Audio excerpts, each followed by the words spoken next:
नमस्ते दोस्तों, मेरा नाम अर्जुन प्रताप सिंह है। मैं इंडियन रेलवे में टीटीई हूँ। आज से ठीक 3 साल पहले अगस्त 2022 की बात है, जब मेरी ज़िंदगी बिल्कुल आम थी। जबलपुर में पोस्टिंग थी, बीवी अंजलि प्राइवेट स्कूल में टीचर थी और मेरी बेटी रूहानिका सिर्फ 7 साल की हर सुबह मुझे गले लगाकर कहती थी, पापा आप ट्रेन में बैठकर कहीं मत जाना। सब कुछ सुकून भरा था, लेकिन फिर एक ट्रांसफ़र लेटर आया। ऊपर से सीधा ऑर्डर था, Begunkodor railway station, Purulia district, Paschim Bengal. जिसने भी नाम सुना उसका चेहरा सफ़ेद पड़ गया। आप में से बहुत लोगों ने बेगुनकोडोर का नाम ज़रूर सुना होगा। वो स्टेशन जो 1967 से 2009 तक पूरे 42 साल बंद पड़ा रहा, क्योंकि वहाँ रात को एक औरत सफ़ेद साड़ी में दिखती थी। जो भी नाइट ड्यूटी करता था या तो पागल हो जाता था या गायब। 2009 में ममता बनर्जी ने दोबारा खोलने का ऑर्डर दिया था, लेकिन प्लेटफॉर्म 13 आज भी आधिकारिक रूप से सील है। वहाँ लाल अक्षरों में लिखा है, प्लेटफॉर्म 13 पर कदम रखने की सख्त मनाही है, भारतीय रेल। मुझे कहा गया सिर्फ 3 महीने की अस्थायी ड्यूटी है, डबल भत्ता भी मिलेगा। घर का लोन, रूहानिका की फीस, मैंने हाँ कर दी। अंजलि रो पड़ी, बोली अर्जुन वहाँ तो दिन में भी लोग नहीं जाते, तुम रात भर अकेले कैसे रहोगे। मैंने हंस के टाल दिया, बस 3 महीने जान, फिर हम सब घूमने चलेंगे। रूहानिका ने मुझे जोर से गले लगाया और फुसफुसाई, पापा सफ़ेद साड़ी वाली आंटी के पास मत जाना। बच्ची थी, समझ नहीं आया ये बात उसने कहाँ से सुनी। 14 अगस्त 2022 की दोपहर में हावड़ा से लोकल ट्रेन पकड़कर बेगुनकोडोर पहुंचा। स्टेशन ठीक वैसा ही था जैसा फोटो में दिखता है। 2 प्लेटफॉर्म, एक पुराना वेटिंग रूम, एक छोटा सा स्टेशन मास्टर केबिन और चारों तरफ घना जंगल। प्लेटफॉर्म 13 बिल्कुल अलग था। वहाँ से आगे की पटरियाँ कब की उखड़ चुकी थीं, पर ट्रैक अभी भी पड़ा था, घास फूस में डूबा हुआ। गेट पर बड़ा सा ताला लगा था और लिखा था, सील्ड सिंस 1967। स्टेशन मास्टर थे रघुवीर सिंह राठौर, रिटायर्ड सूबेदार मेजर, 78 साल के, सफ़ेद दाढ़ी, आंखों में अजीब सी ठंडक। मुझे देखते ही बोले, तो तुम ही हो अर्जुन, ऊपर से भेजा है। मैंने हाँ में सिर हिलाया। उन्होंने मुझे केबिन में बुलाया। दीवार पर हनुमान जी की तस्वीर, सामने धुनी चल रही थी। सीधा सवाल दागा, बेटा तुम्हें पता है यहाँ नाइट ड्यूटी क्यों कोई नहीं करता। मैंने मुस्कुरा कर कहा, सर लोग कहते हैं यहाँ भूत हैं।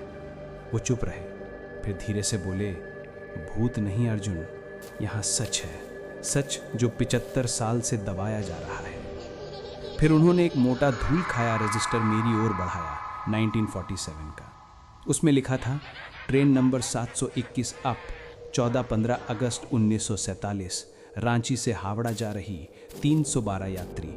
घटना, ब्रिटिश सैनिकों ने गलती से गोली चला दी क्योंकि उन्हें लगा ट्रेन में बागी हैं। सभी 312 में रिपोर्ट बंद कर दी गई। पार्टीशन राइट्स के दौरान एक्सीडेंटल फायरिंग। रघुवीर सिंह जी की आंखें भर आईं। बोले, मेरा दादा कैप्टन रेजिनॉल्ड राठौर उस फायरिंग स्क्वाड का इंचार्ज था। उसने गलती से ऑर्डर दे दिया। उस रात के बाद वो खुद भी पागल हो गया था। 1952 में सुसाइड कर लिया। तब से हमारा खानदान प्रायश्चित कर रहा है। मैं यहाँ 50 साल से हूँ, हर रात उनकी चीखें सुनता हूँ। मैंने हंस के टाल दिया, सर आप भी, आजकल के ज़माने में कौन भूतों पे यकीन करता है। वो मेरी आंखों में देखे और बोले, आज रात 10 बजे ड्यूटी शुरू करना। एक बात याद रखना, प्लेटफॉर्म 13 पर कभी मत जाना, चाहे कोई कितना भी पुकारे। और 0047 पर जो ट्रेन आती है उसमें मत चढ़ना, चाहे कोई कितना भी हाथ हिलाए। रात के 9:30 बजे में यूनिफॉर्म पहनकर स्टेशन पहुंचा। पूरा स्टेशन सुनसान, सिर्फ 2-3 ट्यूबलाइट जल रही थी। रघुवीर जी ने मुझे रजिस्टर थमाया और बोले, मैं जा रहा हूँ, सुबह 6 बजे मिलते हैं, अगर मिले तो। ये कहकर वो चले गए। मैं अकेला केबिन में बैठा रहा। घड़ी में 10:30 बज रहे थे। मैंने पहला राउंड शुरू किया। प्लेटफॉर्म 1, वेटिंग रूम, टॉयलेट सब खाली। प्लेटफॉर्म 2 पर गया तो वहाँ एक पुराना साइन बोर्ड दिखा, प्लेटफॉर्म 13 प्रवेश वर्जित। गेट पर ताला लगा था, लेकिन ताला जंग लगा हुआ था, जैसे सालों से खुला ना हो। 11:30 बजे दूसरा राउंड। इस बार ठंड बहुत थी। अचानक हवा रुक गई, सांसें सफ़ेद दिखने लगी। मैंने टॉर्च जलाई और प्लेटफॉर्म 2 के अंत तक गया। दूर प्लेटफॉर्म 13 का गेट दिख रहा था। वहाँ कुछ नहीं था, सिर्फ अंधेरा। लेकिन मुझे लगा जैसे कोई खड़ा है, एक सफ़ेद साया। मैंने ज़ोर से टॉर्च मारी, कुछ नहीं दिखा। दिल ज़ोर ज़ोर से धड़क रहा था। मैं तेज़ी से केबिन की ओर भागा। ठीक 00:40 पर मैं केबिन में बैठा था। बाहर पूरा सन्नाटा। ना कुत्ते भौंक रहे थे, ना चिड़िया चहचहा रही थी। सिर्फ घड़ी की टिक टिक। 00:45, 00:46, 00:47। एक लंबी कान फाड़ देने वाली सीटी गूंजी। मेरे कान फट गए।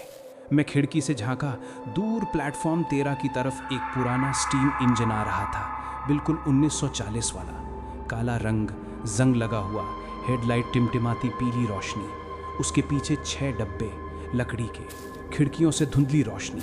मैं सांस रोक कर देख रहा था। ट्रेन प्लेटफॉर्म 13 के सामने रुकी, जहां 50 साल से कोई ट्रैक ही नहीं है। डब्बों में लोग दिखे, साड़ी, धोती कुर्ता, पगड़ी, सब 1947 के कपड़े।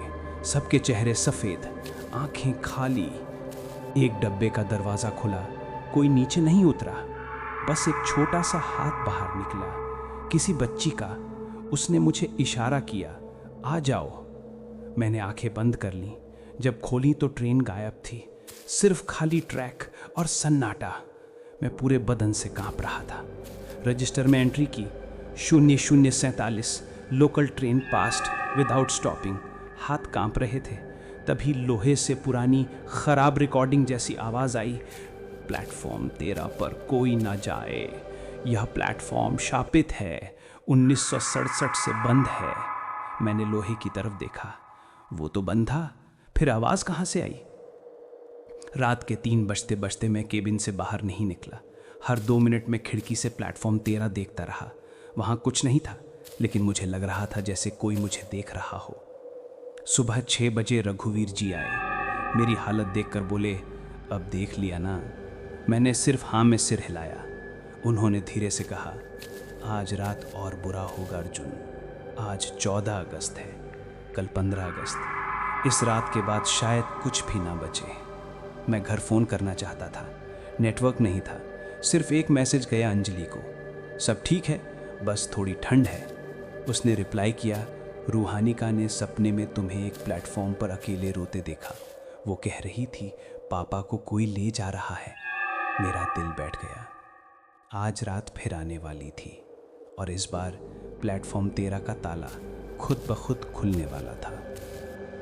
दूसरी रात, 14 अगस्त 2022, रात के ठीक 10:07। मैं केबिन में बैठा था। गले में रघुवीर जी का दिया हुआ हनुमान जी का तावीज़ कसकर बंधा हुआ था। बाहर बादल गरज रहे थे। बिजली कभी कभी पूरे स्टेशन को एक पल के लिए सफ़ेद कर देती थी। मैंने अपने फ़ोन में रिकॉर्डिंग ऑन कर रखी थी। सोचा था जो भी होगा सबूत रहेगा। लेकिन जैसे ही घड़ी में 11:55 हुए, फ़ोन अपने आप बंद हो गया। स्क्रीन पर सिर्फ एक लाइन लिखकर आया और गायब हो गया, यहाँ नेटवर्क नहीं, यहाँ सिर्फ हम हैं। मैंने दूसरा राउंड शुरू किया। प्लेटफॉर्म 2 तक पहुंचा ही था कि दूर प्लेटफॉर्म 13 के गेट के पास एक छोटी सी आकृति दिखी। पहले लगा कोई बच्चा है, फिर याद आया यहाँ तो कोई गांव भी नहीं पास में। मैंने टॉर्च मारी। रोशनी में एक 7-8 साल की लड़की दिखी। पुराने ज़माने की फ्रॉक, हाथ में पुरानी गुड़िया, बाल बिखरे हुए। वो ज़मीन पर बैठी रो रही थी। उसकी आवाज़ साफ सुनाई दी, मम्मी, मम्मी कहाँ चली गईं? मेरा दिल पिघल गया। रूहानिका की उम्र थी उसकी। मैंने धीरे से पुकारा, बेटा तुम यहाँ क्या कर रही हो इतनी रात को? वो रुककर मेरी तरफ मुड़ी। उसकी आंखें लाल थीं, पर रोने की वजह से नहीं। वो बोली, पापा आप आ गए, मैं बहुत डर रही थी। मैं हक्का बक्का रह गया। मेरी आवाज़ में डर था। तुम मुझे कैसे जानती हो? वो मुस्कुराई। उसकी मुस्कान में कुछ अजीब था। बोली, मुझे सब पता है, रूहानिका भी मेरी तरह ही रोती है ना जब आप घर नहीं होते। मैं पीछे हटने लगा। वो धीरे धीरे मेरी तरफ बढ़ी, उसके पैर जमीन को छू नहीं रहे थे। मैंने तावीज़ को मुट्ठी में कस लिया। वो रुक गई, फिर उसकी आवाज़ बदल गई, गहरी, डरावनी। पापा, मुझे गले लगा लो, मैं बहुत ठंडी हूँ। और उसने हाथ बढ़ाया। उसका हाथ छोटा था पर उंगली ना बहुत लंबी और पतली। मैं चीखा और भागा। पीछे से उसकी हंसी गूंजी, बच्चों वाली नहीं, किसी और की। केबिन में घुसकर दरवाज़ा बंद किया। दिल इतनी तेजी से धड़क रहा था जैसे बाहर आ जाएगा। मैंने रघुवीर जी को फ़ोन लगाया। घंटी गई पर कोई जवाब नहीं। तभी दरवाजे पर खटखट, बहुत धीमी, लगातार। मैंने पूछा, कौन है? बाहर से रूहानिका की आवाज़ आई, बिल्कुल मेरी बेटी की। पापा, दरवाज़ा खोलो ना, बाहर बहुत अंधेरा है, कोई मुझे पकड़ने आ रहा है। मेरी आंखों में आंसू आ गए। मैं दरवाजे तक पहुंचा ही था कि तावीज़ जलने लगा। गले पर जलन हुई। मैं रुक गया। आवाज़ फिर आई, अब रोते हुए, पापा, आप मुझे छोड़ दोगे जैसे मम्मी ने छोड़ दिया? मैंने दोनों हाथों से कान बंद कर लिए और जोर जोर से हनुमान चालीसा पढ़ने लगा। दस्तक बंद हो गई। सन्नाटा। फिर अचानक लाउड स्पीकर फिर से चालू हो गया। पुरानी खरखराती आवाज़, अगली ट्रेन प्लेटफॉर्म 13 पर 00:47 बजे आएगी, कृपया प्लेटफॉर्म 13 पर ना जाएं। मैंने खिड़की से झांका। प्लेटफॉर्म 13 का ताला खुला हुआ था, गेट अपने आप हिल रहा था। ठीक 00:47 पर वही सीटी, इस बार और ज़्यादा करीब, और ज़्यादा दर्द भरी। ट्रेन फिर आई। इस बार सिर्फ 3 डिब्बे। डिब्बों में चेहरे नहीं थे, सिर्फ आंखें, सैकड़ों खाली आंखें। एक डिब्बे का दरवाज़ा खुला और उसमें से एक औरत बाहर निकली। सफ़ेद साड़ी, भीगी हुई, उसमें लाल लाल धब्बे, आधा चेहरा जला हुआ। वो धीरे धीरे मेरी तरफ बढ़ी। उसकी चाल अजीब थी, जैसे टूटे हुए पैरों से चल रही हो। जब वो करीब आई तो मैंने देखा उसका एक हाथ नहीं था। कटे हुए स्थान से खून टपक रहा था, पर खून जमीन पर नहीं गिर रहा था, हवा में गायब हो रहा था। वो बोली, उसकी आवाज में दर्द और गुस्सा दोनों थे, लीलाबाई, मेरा नाम लीलाबाई है, मैं यहाँ की रखवाली करती हूँ। तुम क्यों आए हो? यहाँ कोई नहीं टिकता। मैंने कांपते स्वर में पूछा, आप कौन हैं? वो मुस्कुराई। उसकी मुस्कान में दांत नहीं थे, सिर्फ काले गड्ढे। बोली, मैं भी कभी तुम्हारी तरह थी। 1967 में मैं 19 साल की थी। मेरे पिता स्टेशन पर चपरासी थे। 15 अगस्त की रात वो ट्रेन आई थी, 1947 वाली। मैं अपने पिता को लेने आई थी, पर जब मैं प्लेटफॉर्म 13 पर पहुंची तो मैंने देखा वो सब फिर से हो रहा था। गोली चल रही थी। मैं चीखी, कोई नहीं आया। मैंने खुद को आग लगा ली ताकि कोई और न मरे, लेकिन मैं मर नहीं पाई। मैं यहीं रह गई।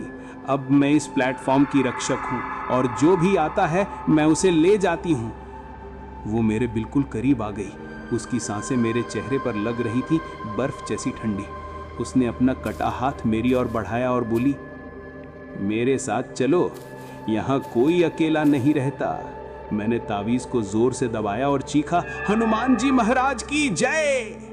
लीलाबाई चीखी। उसकी चीख इतनी तेज थी कि केबिन की खिड़कियां फट गईं। वो पीछे हटी, उसका चेहरा पिघलने लगा, फिर वो हवा में घुल गई। सिर्फ उसकी आवाज रह गई, तुम बच नहीं सकते, कल 15 अगस्त है, कल सब खत्म हो जाएगा। मैं जमीन पर बैठ गया। पूरी रात मैंने दरवाजा नहीं खोला। सुबह 6 बजे रघुवीर जी आए। मेरी हालत देखकर बोले, लीलाबाई से मिले ना? मैंने हाँ कहा। वो गहरी सांस लेकर बोले, कल रात आखिरी है अर्जुन, कल पूर्णिमा भी है और 15 अगस्त भी। उस रात वो सबसे ताकतवर होती है। अगर तुम बच गए तो शायद उन सबको मुक्ति मिल जाए, पर अगर नहीं बचे तो तुम भी इसी स्टेशन का हिस्सा बन जाओगे। मैंने पूछा, क्या करना होगा? उन्होंने एक छोटी सी डिबिया निकाली, उसमें लाल सिंदूर और राख थी। बोले, ये मेरे दादा की अस्थियों की राख है। कल रात अगर लीलाबाई फिर आए तो उसे उसके माथे पर लगा देना। और एक बात, 15 अगस्त की सुबह ठीक 00:47 पर लाउड स्पीकर पर सच बोलना, पूरा सच, जो 1947 में हुआ, जो 1967 में हुआ, बोल देना। शायद वो सुन ले।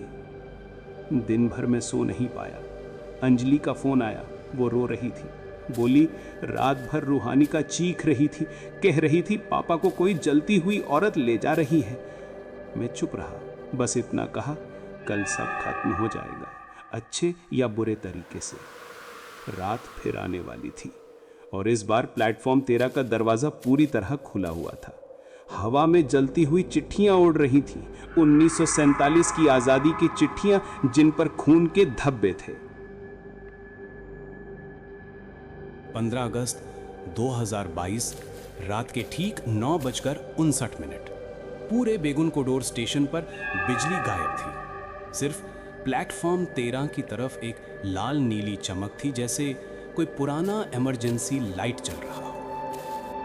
हवा में बारूद और जलती लकड़ी की मिली जुली महक थी। मैं केबिन में खड़ा था, गले में ताबीज, हाथ में रघुवीर जी की डिबिया और सीने पर माइक लगा हुआ था। मैंने स्टेशन के पुराने लोहे का माइक चालू कर रखा था, जो सीधा बाहर के स्पीकर से जुड़ा हुआ था। मैंने फैसला कर लिया था, आज या तो मैं बचाऊंगा या वो सब बच जाएंगे। 10:15 पर मैंने आखिरी राउंड शुरू किया। प्लेटफॉर्म 1 और 2 पूरी तरह खाली थे, पर जैसे ही मैं प्लेटफॉर्म 13 के गेट के पास पहुंचा, जमीन हिलने लगी। गेट का तला अपने आप टूटकर गिर गया। उस पार का नजारा मानो 1947 में वापस चला गया हूं। पूरा प्लेटफॉर्म लोगों से भरा हुआ था। साड़ी, धोती, बच्चे, बूढ़े, सब 312 लोग। उनके बदन पर गोली के निशान, खून सूखा हुआ, आंखें खाली। वो चुपचाप खड़े थे, सिर्फ मुझे देख रहे थे, कोई हिला तक नहीं। फिर बीच में एक जगह खाली थी। वहां लीलाबाई खड़ी थी, सफेद साड़ी, अब पूरी तरह खून से लाल। उसके पीछे गुड़िया भी थी, हाथ में वही पुरानी गुड़िया, पर अब गुड़िया का सिर उल्टा था। लीलाबाई बोली, आवाज में आग थी, हाँ गए तुम, आज कोई नहीं बचेगा। आज आजादी की रात है, पर हम आजाद नहीं हुए। मैंने कांपते हुए माइक ऑन किया। पूरे स्टेशन पर मेरी आवाज गूंजी, मैं अर्जुन प्रताप सिंह, TTE बेगुन कोडोर, मैं आप सबकी बात सुनने आया हूं। सब शांत, सिर्फ हवा की सरसराहट। फिर एक बूढ़े आदमी आगे बढ़े। उनकी छाती पर 3 गोलियां लगी थीं। बोले, हम घर जा रहे थे रांची से आज़ादी का जश्न मनाने, पर यहाँ गोली चल गई। ब्रिटिश अफसर ने कहा, रिबेल्स हैं, हम मर गए, हमारे बच्चे अनाथ हो गए, 75 साल से हम यहीं अटके हैं। फिर एक औरत आगे आई, गोद में बच्चा था, बच्चे का सिर फटा हुआ था। वो रोने लगी, हमारा कसूर सिर्फ इतना था कि हम ट्रेन में सवार थे, हमें माफ़ी चाहिए। लीलाबाई चीखी, माफ़ी? जिसने मेरे पिता को मारा, जिसने मुझे जिंदा जला दिया, उससे माफ़ी? गुड़िया बोली, उसकी आवाज़ अब सैकड़ों बच्चों की मिली जुली थी, पापा हमें भी घर जाना है। मेरा गला रुंध गया। मैंने माइक थोड़ा ऊपर किया और ज़ोर से बोला, ताकि पूरा स्टेशन, पूरा जंगल, पूरी दुनिया सुन ले। मैं अर्जुन प्रताप सिंह, भारतीय रेलवे की तरफ से और इंसानियत की तरफ से आप सबसे माफ़ी मांगता हूँ। 1947 में जो हुआ वो गलत था। कैप्टन रेजिनाल्ड राठौर ने गलत ऑर्डर दिया था। 312 मासूम लोग मारे गए। उनकी लाशें 3 दिन तक यहीं पड़ी रहीं, कोई नहीं आया उन्हें लेने। और 1967 में लीलाबाई, तुमने जो देखा वो कोई नहीं देख सकता था। तुमने खुद को आग लगा ली ताकि कोई और ना मरे। तुम भी शहीद हो। आज 15 अगस्त 2022 है, आज़ादी का 75वां साल। मैं वादा करता हूँ ये सच दुनिया के सामने आएगा। रेलवे की ऑफिशियल रिपोर्ट बदलेगी, प्लेटफॉर्म 13 पर स्मारक बनेगा, आप सबके नाम लिखे जाएंगे। और लीलाबाई, तुम्हारी भी एक मूर्ति होगी जो बताएगी कि एक बेटी ने अपने पिता को बचाने के लिए खुद को जला लिया। माफ़ कर दो हमें, कृपया माफ़ कर दो और घर चले जाओ। आप सब आज़ाद हो। मैंने घुटनों के बल बैठकर सिर झुका लिया। रघुवीर जी कहीं पीछे से आकर खड़े हो गए। उनकी आंखों में आंसू थे। उन्होंने माइक लिया और बोले, मैं रघुवीर सिंह राठौर, कैप्टन रेजिनाल्ड राठौर का पोता, अपने दादा की गलती के लिए माफ़ी मांगता हूँ। ये हमारा प्रायश्चित पूरा हुआ। सन्नाटा। फिर एक बच्चे ने कदम बढ़ाया। उसने मेरा हाथ छुआ। उसका हाथ ठंडा था, पर इस बार जलाने वाला नहीं। उसने मुस्कुरा कर कहा, धन्यवाद पापा। एक एक कर सब आगे आने लगे। कोई मुझे छू कर गया, कोई सिर पर हाथ फेर कर। लीलाबाई सबसे अंत में आई। उसका जला चेहरा अब शांत था। उसने अपना कटा हाथ मेरे गाल पर रखा और धीरे से बोली, तुम अच्छे इंसान हो अर्जुन, अब मैं भी आज़ाद हूँ। फिर वो मुड़ी, गुड़िया का हाथ पकड़ा और सबके साथ प्लेटफॉर्म 13 के अंत तक चली गई। ठीक 0047 बजे वही पुरानी स्टीम ट्रेन फिर आई, पर इस बार सीटी में दर्द नहीं था। इस बार सीटी में आज़ादी थी। डिब्बों में सब बैठ गए। लीलाबाई ने खिड़की से हाथ हिलाया। गुड़िया ने अपनी गुड़िया मेरी तरफ फेंकी। वो हवा में उड़ती हुई मेरे हाथ में आ गई। ट्रेन धीरे धीरे आगे बढ़ी। जैसे ही वो ट्रैक के अंत तक पहुंची, एक तेज सफ़ेद रोशनी हुई। पूरी ट्रेन, पूरा प्लेटफॉर्म, सब उस रोशनी में घुल गए। जब रोशनी ख़त्म हुई, वहाँ कुछ नहीं था, सिर्फ खाली ट्रैक और हवा में गुलाब की हल्की हल्की खुशबू। सुबह 6 बजे सूरज निकला। प्लेटफॉर्म 13 का गेट फिर से बंद था, पर अब ताले पर जंग नहीं थी और लोहे पर अपने आप एक नई घोषणा बज रही थी, बार बार। भारतीय रेलवे 1947 के उन 312 यात्रियों और लीलाबाई से क्षमा मांगता है। प्लेटफॉर्म 13 अब आम यात्रियों के लिए खुला है। 3 महीने बाद वहां एक स्मारक बना। 313 नाम लिखे हैं उस पर। आखिरी नाम लीलाबाई, उम्र 19, शहीद। आज भी हर 15 अगस्त को मैं बेगुन कोडोर जाता हूँ। रूहानिका और अंजलि साथ होती हैं। रूहानिका उस स्मारक पर फूल चढ़ाती है और पूछती है, पापा, वो आंटी और गुड़िया अब खुश है ना? मैं मुस्कुरा कर कहता हूँ, हाँ बेटा, अब वो घर पहुँच गए। और रात को जब ट्रेन प्लेटफॉर्म 13 के पास से गुजरती है, तो कभी कभी कुछ लोग देखते हैं एक औरत सफ़ेद साड़ी में और एक छोटी बच्ची दोनों खिड़की से झांकती हैं, मुस्कुराती हैं, हाथ हिलाती हैं और फिर गायब हो जाती हैं। पर अब कोई डरता नहीं, क्योंकि अब वो मुस्कुराहट में दर्द नहीं, सुकून है। जय हिंद, जय हनुमान और माफ़ करना। दोस्तों, अगर ये कहानी आपकी रूह को छू गई, अगर आंखों में आंसू आ गए या रोंगटे खड़े हो गए, तो अभी अभी नीचे जो लाल सब्सक्राइब बटन दिख रहा है उसे दबा दो और साथ वाला घंटी वाला बटन भी ज़ोर से दबा देना, क्योंकि अगली रात फिर कोई नई सच्ची भूतिया कहानी लेकर मैं आपका इंतज़ार करूँगा। इस कहानी को अपने दोस्तों, रिश्तेदारों को भेज दो जिन्हें रात में अकेले डर लगता है, और कमेंट में ज़रूर लिखना प्लेटफॉर्म 13, ताकि मुझे पता चले आप लोग कहानी के आखिर तक मेरे साथ थे। मिलते हैं अगली रात अगली सच्ची डरावनी कहानी के साथ, सिर्फ और सिर्फ आपके अपने चैनल पर हिंदी हॉरर कहानियाँ। तब तक दरवाज़ा बंद रखना, लाइट जलाकर सोना, और अगर कभी रात को ट्रेन की सीटी सुनाई दे तो खिड़की से बाहर मत झांकना। अलविदा। और डरो मत, या फिर थोड़ा सा डर जाओ। रात आपकी थी, अब रात हमारी है। जय हिंद, जय हनुमान, और सब्सक्राइब करना मत भूलना।